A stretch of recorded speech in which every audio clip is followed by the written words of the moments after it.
All men are not rapists. All men were never rapists. কোনো রকম ভরসাই রাখছি না গভর্নমেন্টের উপর।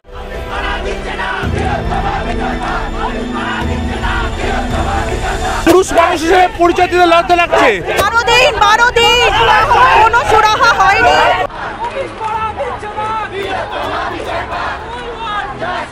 আমরা তো জাস্টিস চাইছি, যে সমানাধিকার আমাদের ছিল সেটা খর্ব করা হচ্ছে জাস্টিসের বদলে, সেটা চাই না, জাস্টিস চাই। দোষী তাদের শাস্তি চাই, তার সাথে প্রশাসন যুক্ত না সিবিআই ইচ্ছে করে করছে না সেসব আমাদের জানার দরকার নেই। অনেকে বলছে কি এইগুলো করে কিছু হবে না, করেই দেখো তুমি, যদি না করতে পারো বাড়িতে বসে থাকো, বাট বলো না যে কিছু করা যাবে না।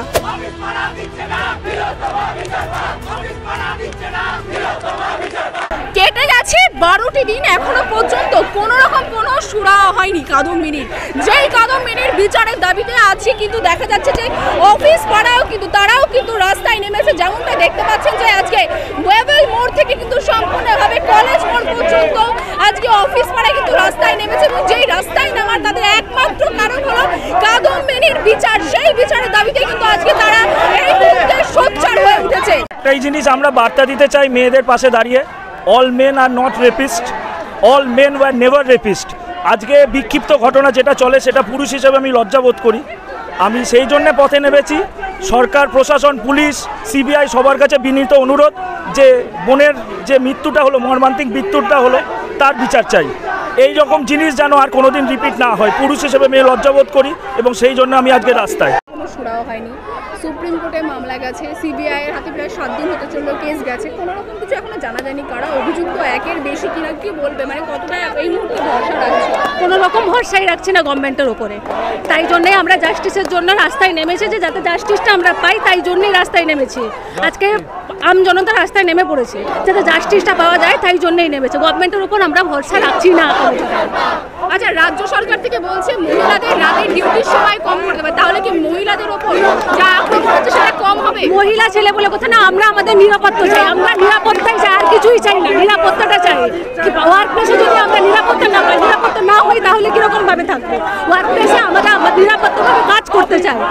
আজকে 12 দিন হতে চলেছে, কেটে গেল, এখনো পর্যন্ত কাদম্বিনীর কোনো বিচার নেই। অন্যথা আমরা এখনো পর্যন্ত জানি না কারা অভিযুক্ত আছে, সংখ্যায় কত আছে, কোনো রকম কোনো তথ্য এখনো প্রকাশ পাওয়া হচ্ছে না। কি বলবে সেই বিষয় না? আবার কিছু বলার নেই। সাধারণ মানুষটা কারা? এরা কি কোনো রাম বাম থেকে এসছে? সাধারণ মানুষ সবার বাড়ি ফেরার তারা আছে, সবাই মানুষ এক হচ্ছে, উত্তর শুধু জানতে চাইছে। সত্যি কথা লজ্জা লাগছে, মানুষ হিসাবে পরিচয় দিতে লজ্জা লাগছে, নিজেকে মানুষ হিসাবে, পুরুষ মানুষ হিসেবে পরিচয় দিতে লজ্জা লাগছে।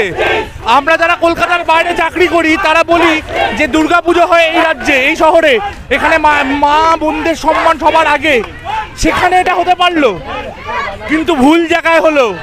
এটা শহরে হয়েছে। এই শহর কিন্তু ইমোশন, এই শহরে যখন কোনো খারাপ কিছু হয় এইভাবেই সবাই কিন্তু এক হয়ে যায়।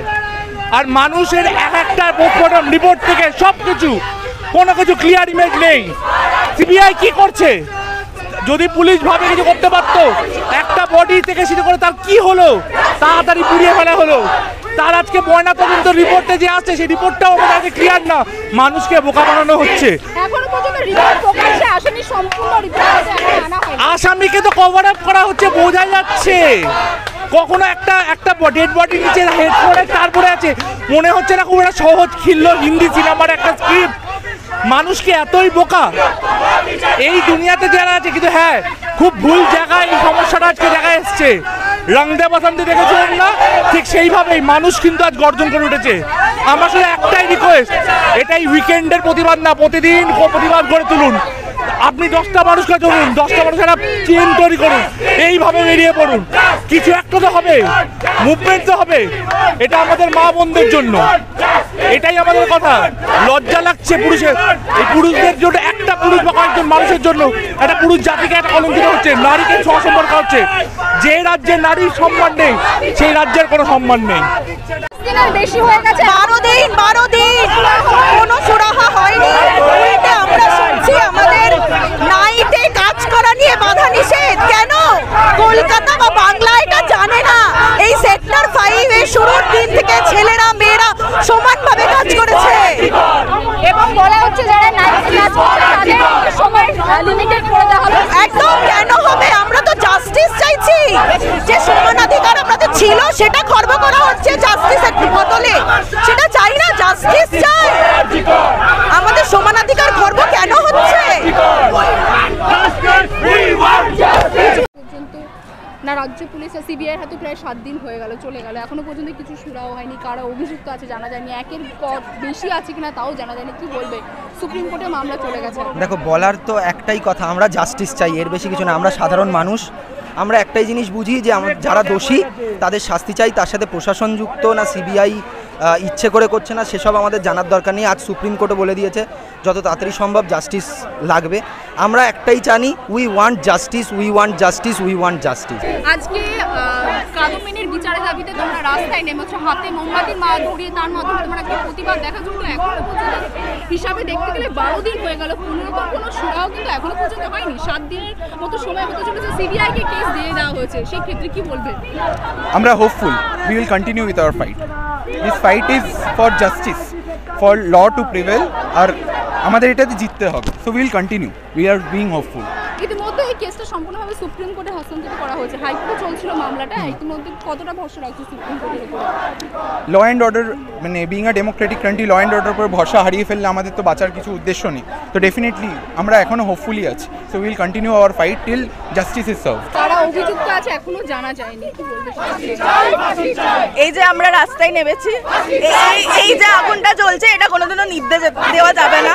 আর সেকেন্ডলি হচ্ছে যেটা আমার সব থেকে ইম্পর্টেন্ট, অনেকে বলছে কি এগুলো করে কিছু হবে না, করেই দেখো, তুমি যদি না করতে পারো বাড়িতে বসে থাকো, বাট বলো না যে কিছু করা যাবে না, যেইটুখানি পারবে সেইটুখানি করো।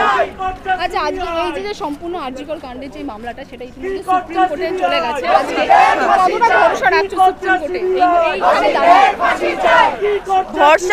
ভরসা তো আমাদের রাখতেই হবে, ভরসা আমাদের রাখতেই হবে, যতদূর পারবো আমরা করে